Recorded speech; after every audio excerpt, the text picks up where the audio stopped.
Let's do this. The Cult of Hockey podcast by the faithful and for the faithful. I'm David Staples of the Edmonton Journal, and I'm here tonight with Bruce McCurdy. Hey, Bruce. Hey, David, how you doing tonight? Pretty good. It's a rare. It's been a while since we have like a truly uplifting Oilers game that qualified. It was in a Yes. very exciting game. hmm Very, very exciting game. They won it in overtime. 4-3 over the Washington Capitals. It's the second time they beat the Capitals, I guess, in the last month. hmm And the Oilers looked really good, Bruce. They had their best game in a long time. They came out there determined after kind of a game against Calgary where they had very little going on in terms of getting grade A shots on net. They got 25 grade A shots on net to Wow. 14 for the Caps. hmm And Edmonton had of those 25 grade A shots, 14 of them were five alarm shots, Wow. which are those are 33% chance plus of going in according to our, both you and I look at them, we agree on that, and that's what we determined that they had 14 shots that were of that highest quality, and the Caps hmm just had four. So the Oilers really dominated in the slot. They came out there looking to shoot and shoot and shoot some more, and it really paid off. It was a great effort. Um, let's do our two good things, two bad things, and two numbers podcast, Bruce. Why don't you start it Sure. off with your good thing? All right, I'm going to go with the foot soldiers on Edmonton's fourth line, who came up, I thought, with a pretty fine effort tonight. The fourth line consisted of uh, Colton Sevier was on one wing, uh, Zach Cassian on the other, and Brad Malone down the center. Yeah. And they each only played about 8 minutes. But Malone and Cassian co-led the Oilers with 5 hits each. And you know what? Those hits led directly to 2 goals that line scored. The line was in on the second and third Edmonton goals. Uh, One time it was a hit by Malone that caused a turnover at just outside the blue line that led Edmonton to a counterattack, and Cody Ceci got the puck from back into the zone, and they drove it to the net. Nothing too fancy. Malone fired an outside shot, and Ceci, of all people, went in and crashed the rebound, popped her into the net. And then in the third period, Zach Cassian uh, went behind the net, and again there was a Washington defenseman trying to make a clearing pass, and Cassian went and he finished the check, and the guy heard the footsteps, and he kind of just threw it around the boards, and I believe that was Evan Bouchard who kept the puck in that time, but it was a weak clearing pass because Cassian was bearing down on the guy, was how I saw it. And anyways, the again the shot came in from outside. They had one chance on goal, and then Cassian made a really good play behind the net to make a backhand pass out the short side that Brad Malone absolutely roofed from just one time. Bam, top of the net. You would think he would be a Rocket Richard sniper burying that shot, and it was his first goal in the NHL since 2015. But boy, nice one to get. And for so long and so close, that looked like it was going to be the game winner. And that was going to be sort of the fairy tale ending of this game was Brad Malone. And one more thing about the fourth line, they had a shift in the third period where they did ice the puck, and there was like 3 minutes on the clock, and Washington pulled the goalie. Now they got the six best Washington guys out against Edmonton's fourth line, and it's knee knocking time. And not only did they hold their own and not not get in the unvirtuous cycle, the sequence of pain type cycle, but in fact they were able to control the puck and get it out of the zone. And Zach Cassian, I'm going to give him credit, all the credit possible for a very excellent play to dump the puck out of Edmonton's territory, not ice it, get it deep enough that they could change and get the main troops on for the closing stretch of the game. That's the fourth line doing its job. And the goals are kind of, well, a very nice bonus, obviously, but they had, you know, shots on net were 4-2 when Cassian was on the ice. Pretty low event. And for let's find Brad Malone. Yeah, same thing. 4-2 shots, and two of the shots happened to go in the net. But they worked hard for those chances, and when they got them, they actually buried them. And so that's the kind of fourth line performance you dream of, +2 on the night. So shout out to Pretty those rare. guys. Yeah. Yeah, pretty rare for the Oilers, especially. And we've talked about this before, Bruce. How they all year they've been looking for a big, tough fourth line forward, maybe one who can even play center, which would be ideal. And all along, Brad Malone's been sitting there on the farm, and he's consistently looked okay. And a couple games he's looked really good, and this was obviously one of them. So this is huge for the Oilers. They have with Nugent Hopkins and Puljujärvi when those guys get healthy, and if Mm-hmm. everyone else is healthy, they've got lots of candidates. And Cassian, as a fourth liner, is a very highly paid fourth line player. But Yeah. if he's effective, if he can help this team win this year, um, he's a big tough guy. Malone's a big tough guy. And then they have other options. They'll have Devon Shore, conceivably Ryan McLeod even might be bumped down Mm-hmm. to the fourth line if you go with Nuge, Fogle, and Ryan as your third line. So they're going to have a fourth line, it looks like here, Bruce, because Brad Malone is writing his great Cinderella story here, I'll say. Cinderfella, and coming through for the Oilers. So that really is spectacular. Bruce, my good thing is the Oilers power play. And they got a power play goal, just a gorgeous, absolutely gorgeous pass by Connor McDavid. Just a cross ice dart right through the crease, hitting Yamo right on the stick. And he made no mistake. He had his stick on the ice. He had it. I guess his foot was behind it. Louis DeBrusque mentioned, and he just made no mistake on that. He just put it right in. And this, that kind of execution, you don't always see it even at the NHL level with players with their stick on the ice where it should be. And he did that. But it was one of many great plays. You're saying they had 6 minutes of power play time. Well, they had 9 grade A shots, Bruce, and they had five alarm shots. So you could see from the moment they took the ice that the power play was different. First of all, they had Evan Bouchard running it as opposed to Darnell Nurse. Darnell Nurse is a good player, but he is not a power play quarterback. All due respect, and Bouchard is. So he was healthy, and he immediately, clearly, everybody on that power play had orders. When you have a shot, put it on net. And they didn't actually move away from this until late in the game. There was a later in the game they kind of moved away from where a few guys had chances to shoot and they didn't. McDavid was one of them, and I think Kane was another. But on those early power plays, they just kept firing away every opportunity they had. They put it on net, put it on net, put it on net, and it just kept coming up well for them. So in the first period, there was McDavid gets the puck behind the net and he puts it out front to Draisaitl, who almost, the goalie was coming over from the other side because McDavid was wheeling around the net, and Draisaitl almost scored on that one. Fogle, I think, got a rebound shot that was right in the crease. In the second period, Yamamoto set up Kane in the slot for just a really great shot and chance. And then there's McDavid to Yamamoto for the goal. And then in the third period, there's, in some ways, maybe the best play. Draisaitl made an absolutely gorgeous pass through the crease to Kane, who I don't know how he didn't score. And so the power play had looked terrible against Calgary. It looked against Brutal. Calgary. It looked like you could have given them 10 power plays and they were not going to score because they were just dilly-dallying around. There was nothing direct about the power play. And you need that. You need that direct play. Go take it. Like if the other team, if the other team is coming at you on the power play, if they're crowding you and not letting you set up, what you have to do is beat them and take it to the net. Or the second you have a shot, put it on net and go for the rebound. And that was clearly the plan tonight, and it really worked well. Yeah, no sign of breakaways the other way or 2-on-1s or jailbreaks. Oh, Like that was jeez. 3 different times in the Calgary game.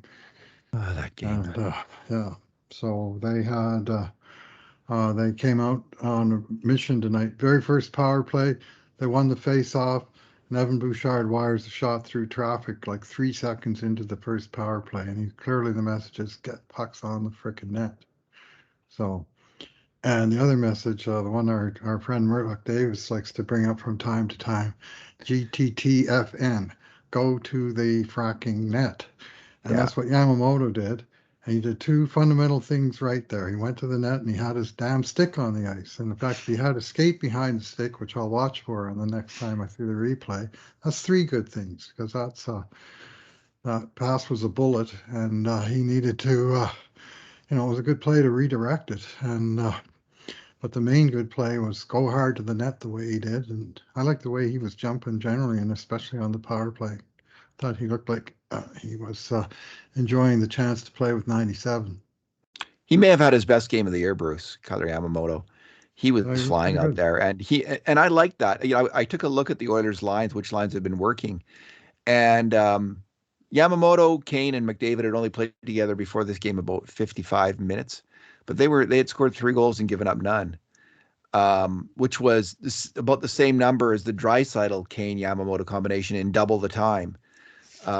So they had a much higher rate of scoring, double the rate of scoring essentially, with no goals against. So it was, I think, a good strategic move to go back to that line. And what I would like to see when Puljujärvi comes back is keep Hyman with Draisaitl and put Puljujärvi on that line because I think that could be a really heavy hockey line, causing a Hmm. lot of trouble. So you have this incredible first line. I mean, Kane, Yamamoto, and McDavid.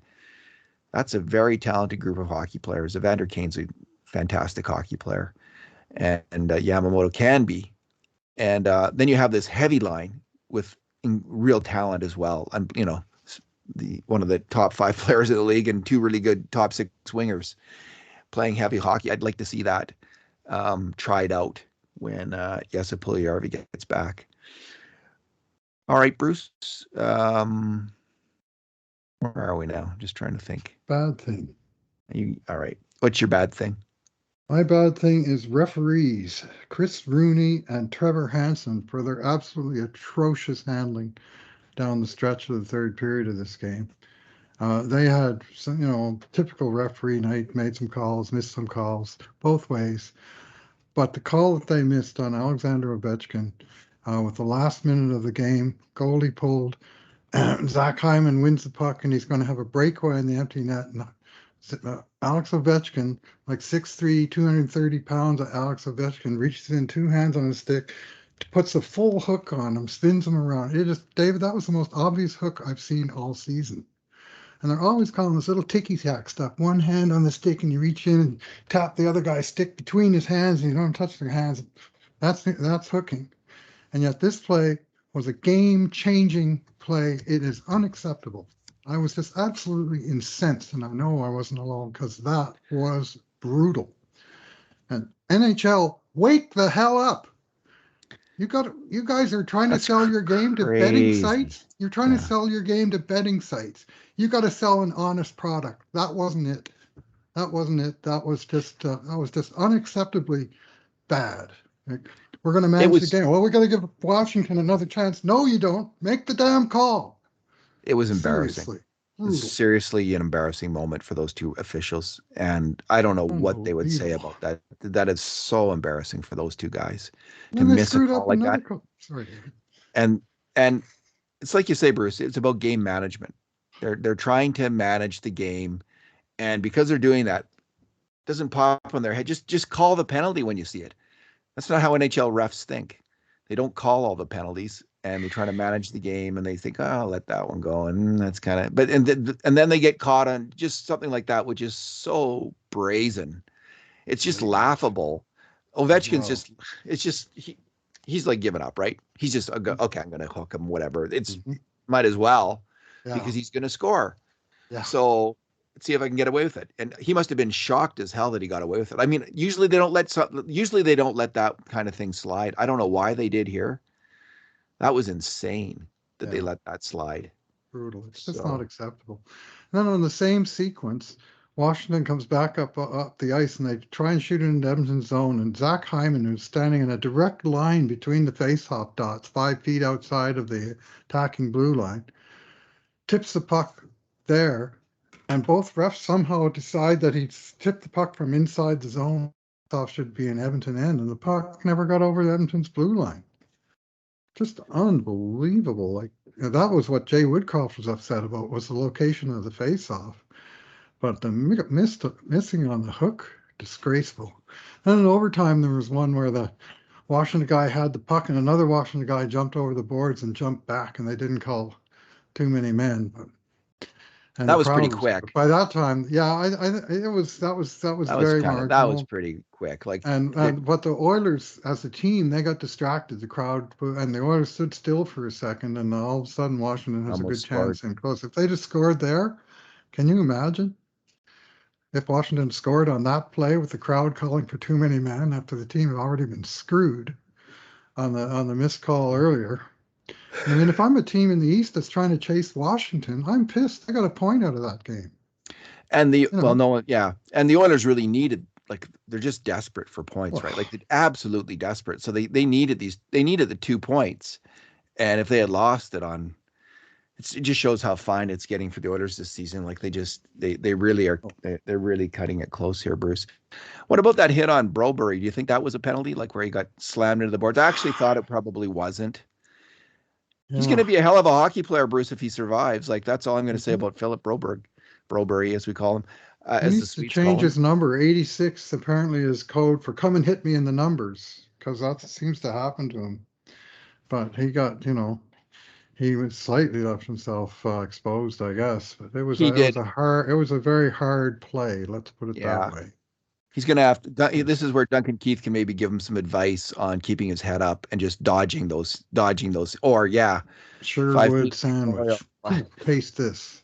Yeah, taste that. Just do it a couple times. Yeah, go full Boreas Salming and start taking out guys. He's getting hammered a lot. Bruce, Yeah, he's a hell of a hockey player. And he's you looking you good. pointed out a number of times, at least twice, I saw him make great plays in the neutral zone where he moved up and took the puck away. He's just so fast and smart. He's able to do that because his skating is exceptional and he's big, long And reach. he's long, yeah. Yeah, he's long, man. He's good. I don't see him going down. Like, it's possible if okay, he's a rookie defenseman. He could go on a slump and he could go down, but he's really playing well. And Niemelainen's physical presence is outstanding, and it's kind of electrifying to the team when he throws those hits. But he's not nearly the hockey player that Broberry is, and this guy can really play hockey. It's we both have defended this pick over the years, and I'll continue to do so. I think he's a top four defenseman in the NHL. He's gonna be that, I believe, from what I've seen of his trajectory of his career. Well, he's played top four in these last three games, or last two games at least, and What did he play? How he's many minutes? 18:08 18 tonight. tonight. Yeah, so he was Yeah. number four, I think, of the six D men tonight. But yeah, So he was regular shift with Keith, and that's maybe a nice partnership for the kid. He should learn off of that guy. it could work Some for of the both of them. yeah, Could work for both of them. Bruce, my bad thing was Mikko Koskinen, yeah. and he wasn't horrible. Hmm. Um,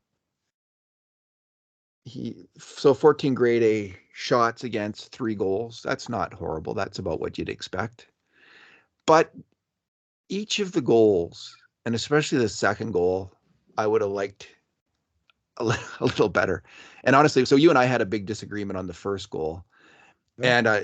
and we couldn't agree. So I did a poll on Twitter, Well and done. it turned out to be 52% to 48%, Wow. 52% in your favor. So There. we've marked it the way, because so I saw this was the play where Bouchard makes this, he tries to bat down the puck and it ends up falling right to Backstrom onto his stick at kind of on the edge of the slot, and he just immediately sends it at net and puts it in. And I think that you're right that this probably was a grade A shot, Mhm. but it was not a hard shot. And what got me about it is Koskinen lifts his pad, and I have, if anyone can explain to me on earth why he lifted his pad at that moment, he's in position. He's got it. He all he has to do is keep facing the puck pads on the ice, and he makes that save every single time. It's fundamental hockey, and he lifts his pad for no. He seems to be going into it's the puck maybe is going into the corner. He's going to get into that weird position that he and Mike Smith take when they constantly get beat on BS goals. Mm-hmm. And this was another one in my mind. He lifts his pad and he gives up the goal. He doesn't have to do that.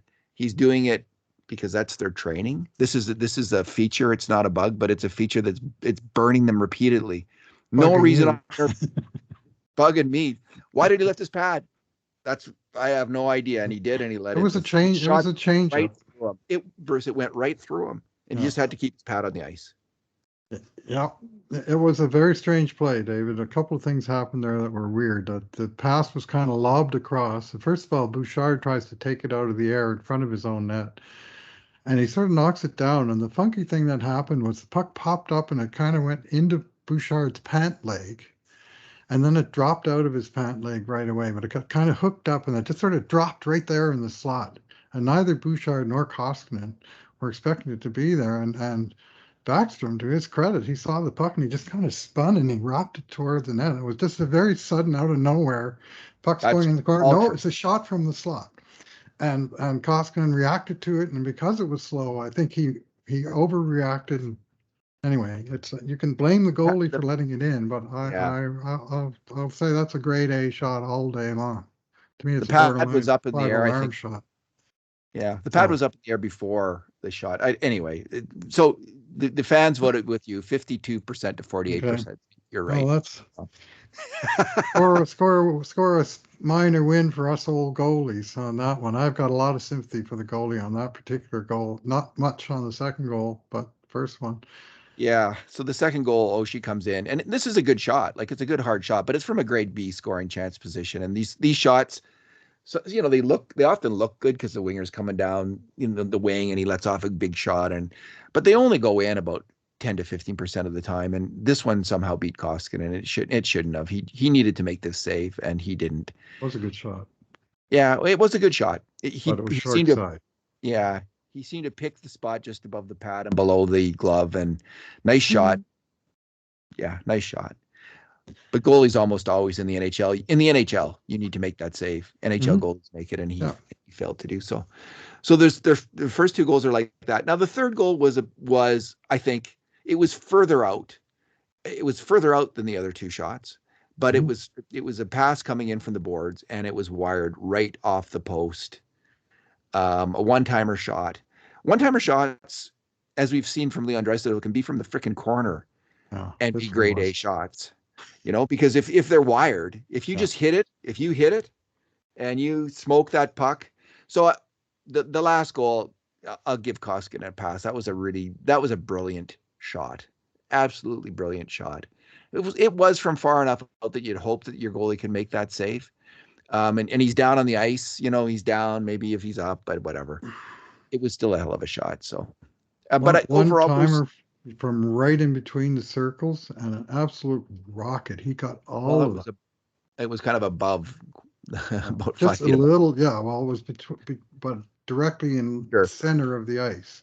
Yeah. That the goalie's got no angle that he can play on it. Well, Yeah. that's where I thought he should have stopped the first Oshie shot because it came from an angle and he got beat short side. This one was from the middle. It was a one timer and it either hits the goalie or it doesn't. He's got no time to move on that rocket. So, in contrast to Koskinen with Samsonov, who Mm-hmm. was just unreal. Like that was one of the best goalie performances we've seen all year from an opposing goalie. And although he did let in 4 goals in the end, but I mean, wow, that was quite a performance from him. I mean, the Oilers could have easily been up 2 or 3-0 in the first period and deserved to be. And so Yeah. um, there's a little bit of contrast there. Koskinen wasn't terrible; he was okay-ish, and he played well enough for the Oilers to get 2 points. So I'll give him all that.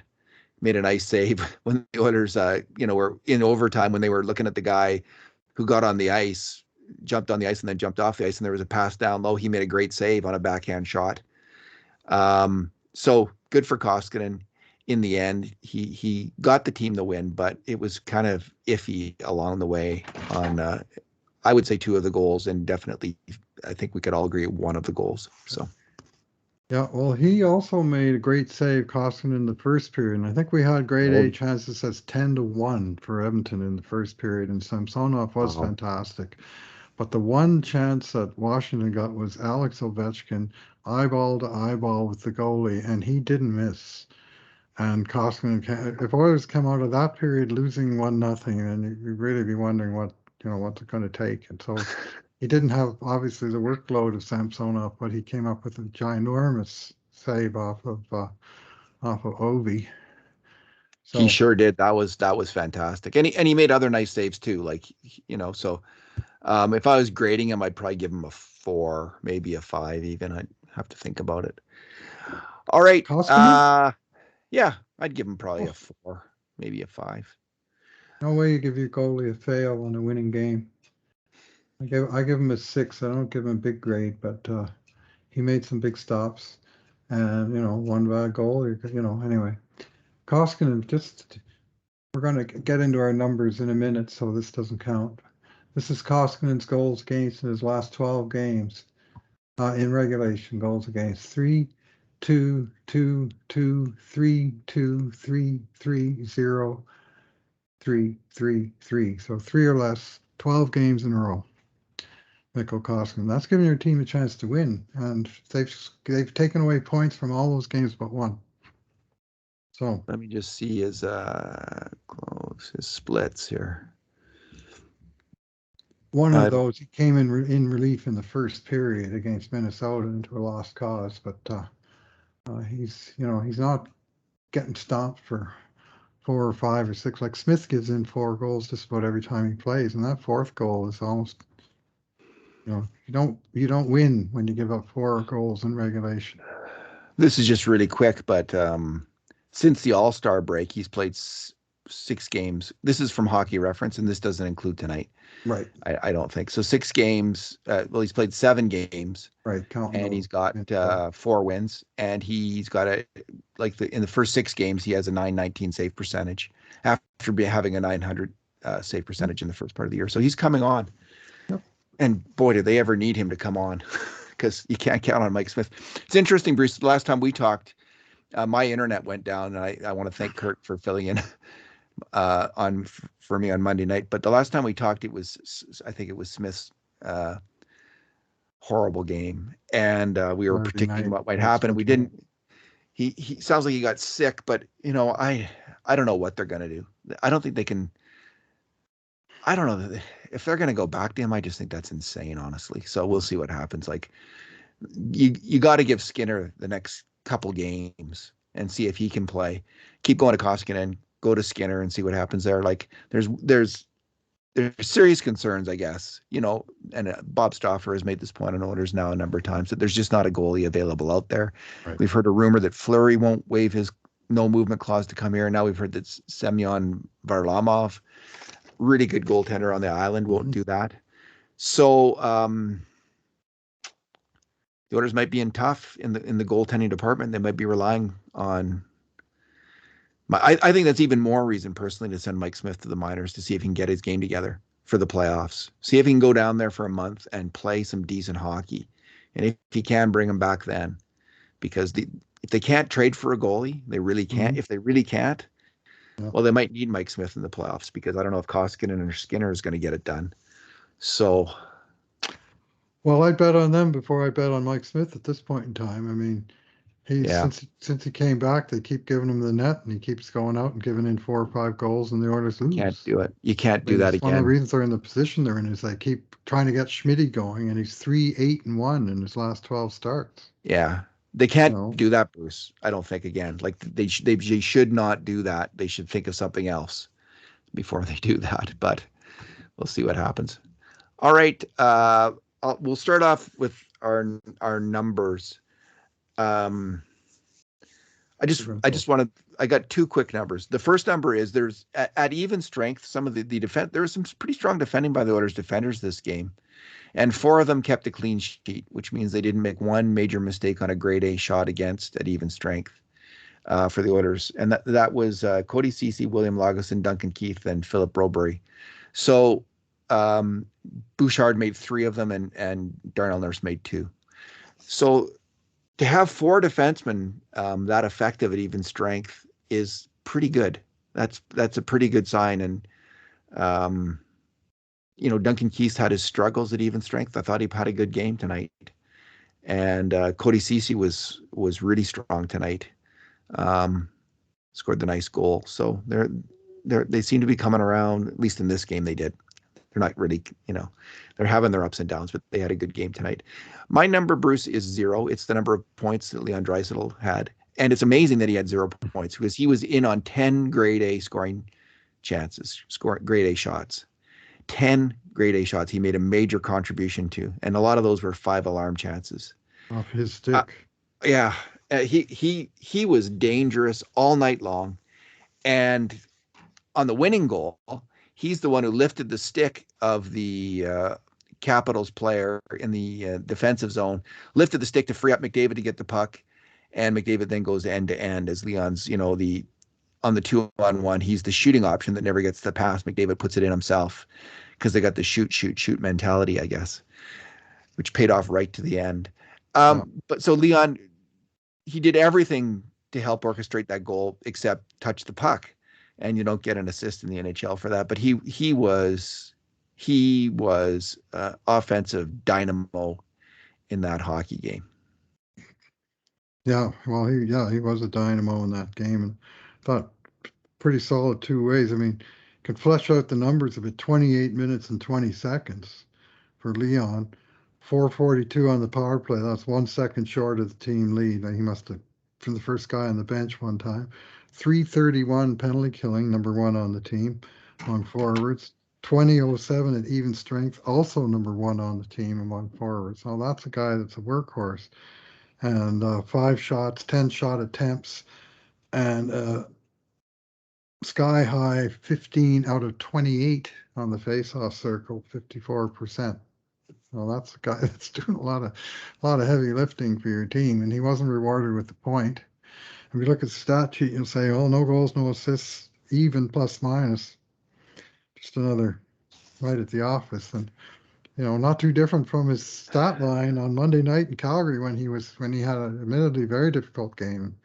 And I personally thought he may well have been sick, one of the sick players on that night, because he just didn't have much oomph. Well, tonight he brought the oomph, and he brought a lot more, and it's hard. If anybody's complaining about Leon Draisaitl after that game, I suggest you sit down and watch it again. Do people complain a lot about him? I mean, I'm not on Oh Twitter yeah, during. I don't go on Twitter he's a during the games he's a or. lightning rod. Okay, really? He looks guilty. He hangs his shoulders. He's got the big M The bad complex. body But if he doesn't language. score 2 or 3 goals, he looks bad somehow. I didn't think he looked too bad. Man, that one power move he made where he cut into the inside on his backhand from the left wing, and he went to his backhand and he got it up Oh over yeah, yeah. Samsonov and hit the crossbar. Oh, beautiful. Just let me have a look here at the standings right now. Take a quick look. Did you give you? Was that your number? Those Draisaitl Nope, numbers, nope. Bruce? Okay. I'm just filling in on What your what number. is? Okay, My what is your number is number? 2,288. That's the number of days since Brad Malone last scored an NHL goal on 2015, December the 3rd, when he was with Carolina Hurricanes. He scored a goal assisted by Jay McClement, and it's almost the same number of days, just about 100 or so less, that he last got a point. His last assist was that same season, February 28th of 2016, like over 6 years ago. A goal by Ron Hainsey, assisted by Jeff Skinner and Brad Malone.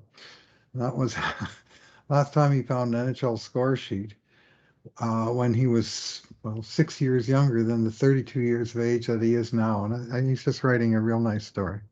So it's shout out to him for not just coming out and playing, but actually contributing to a win in a very big way. There's a goal, an assist, 2 points, plus two, 3 shots, 5 hits, and a minute on the penalty kill. That's a lot in 10 minutes of work. So the Oilers, Bruce, are 2 points out of both third place in their division and 2 points out of the wild card. Well, they're just 1 point out of a wild card spot. They're one point behind Dallas. Both Dallas and Nashville have 2 games in hand on Edmonton. So they're right in the thick of it, but they absolutely needed that win. Like, geez, it was so frustrating last week with those losses to inferior teams. Mm-hmm. So they needed this one and they got it. It was a huge win, and they came out. That was a big win for this team. I have a feeling. You don't want to like. I can't tell the future better than any more than anybody else. Mm-hmm. They've essentially been trading chances in the last ten games, like giving up about the same as they've gotten, and they've been beaten on goaltending, generally speaking, and special teams. Tonight they dominated a good team. They brought a brand of hockey, which I think the Edmonton Oilers can play. Like this can be their hockey. It's not You're not going to out hit the other team. You're not going to shut them down completely from getting chances, but you're going to go for it. You're going to drive the net. You're going to get as many shots as you can. You're going to pepper them with shots, and you're going to go hard to the net. And your skill will come out in those moments. It will dominate the game on the attack. That's their game, and I think they can replicate this game. It takes a lot of energy. It's a fun game to play though, Mm-hmm. and it's not being too clever with the puck or moving the puck around the outside. It's a very direct hockey game that they need to play, and I think this is it. This could be their style of play. And any thoughts? Yeah. Uh, it was a huge win. They had a 3 game losing streak, and that's at least 1 game too long. Like they've had their long losing streaks for the season, 6 and 7 games that they had in Yeah. December and January. And at this point, they're too close to last week they had an overtime point in Chicago, nothing at all, and against Montreal, nothing in Calgary. And you look up and you see LA winning a couple games on the road, and you look and see, Dallas and Nashville and Vancouver even all winning games and putting up points, and all of a sudden you're 4 points down, and it takes more than a week to make up 4 points, even if you're winning. So you better start winning. And now they've got to make some hay. They got a 5 game homestand. They got a big, huge test on Saturday against the Stanley Cup champions, at Tampa Bay Lightning. And then they have 3 games against what you would think would be beatable teams, against Detroit, Buffalo, and New Jersey. I'm not sure of the order. Uh, That's the order. Sounds Um, beatable, right? But they lost to yeah. all 3 of those teams on the road earlier this year. They got 1 point out of New Jersey, and they lost to Detroit and Buffalo on the same trip. And so uh, they have to bear down and make this count. But the biggest thing is they actually got 2 days off after this game. They have 2 days off now, David, and they don't have to travel.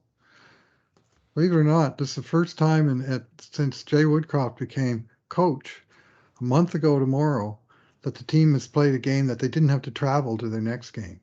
And 13 they in a row. they get 2 days off after the Tampa Yes. game as well. Yeah. So it's a nice little moment here to get charged up and get going again, Bruce. They just got to put some wins together, obviously, and So we'll the see what league happens. did throw in one bone though, David. They got 2 straight home games, but they started an hour early tonight at 6 o'clock, and they start an hour late on Saturday night at 8 o'clock. So they can feel like they're jet lagged, even though they're not going anywhere.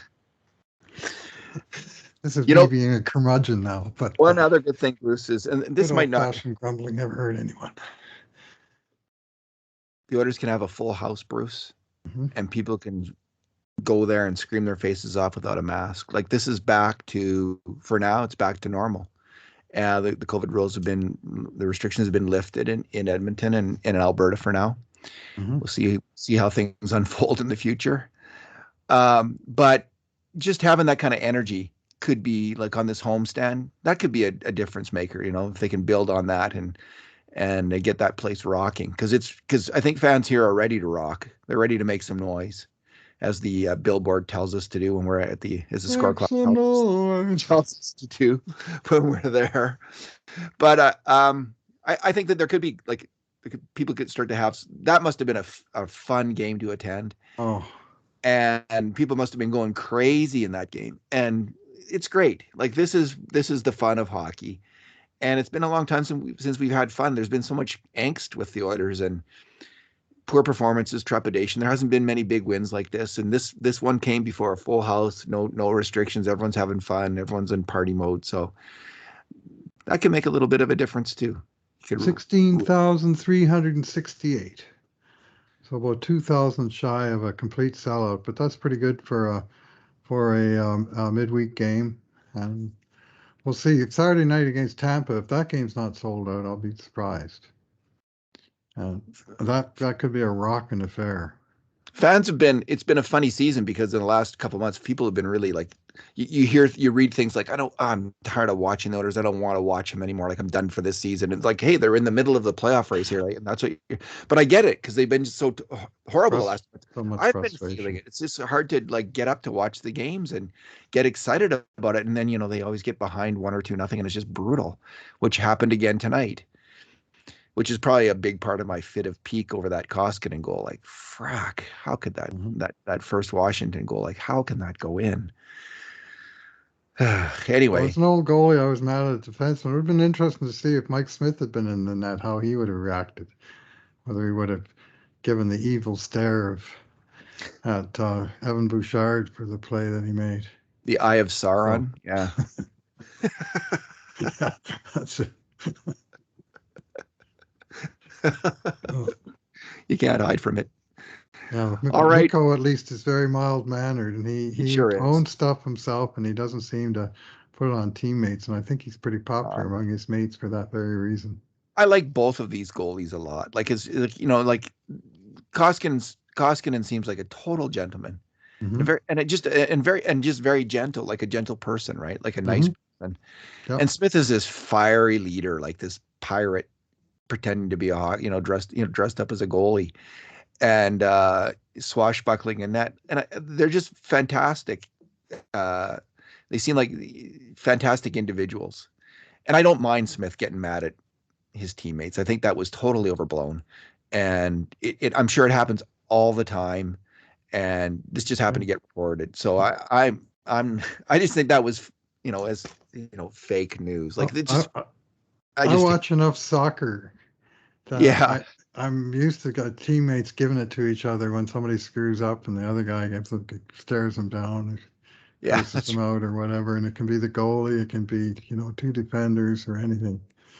And it's just in hockey, it's not part of the codes. You're not supposed to do it, but yeah. it's still a Wow. pretty passionate game. And it Pretty passionate gets tonight. done. You would It's did not. Was, things got pretty loud in the McCurdy living room there when that penalty didn't get called, and then when Washington tied it up with like 1 second on the clock, I mean, it's like, oh, how frack. can this be possible? I know. I know. Anyway, I may have said a few bad words about Mr. Chris Rooney and Trevor Hansen, just in case I didn't make their names clear earlier. Not All good right. enough, man. They're probably feeling not too good about it either, Bruce. Probably. Yeah, no, that's Uh, probably true. That's probably they true, and may that's just feel like yeah. terrible about it too in their secret. You never like refs always are.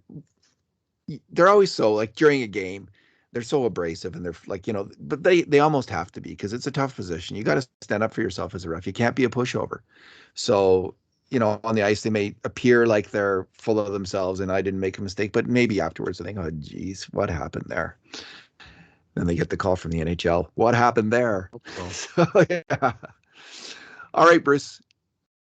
Thanks for talking tonight. Thanks for listening, everyone. And in the meantime, and in between times, this has been another edition of the Cult of Hockey podcast.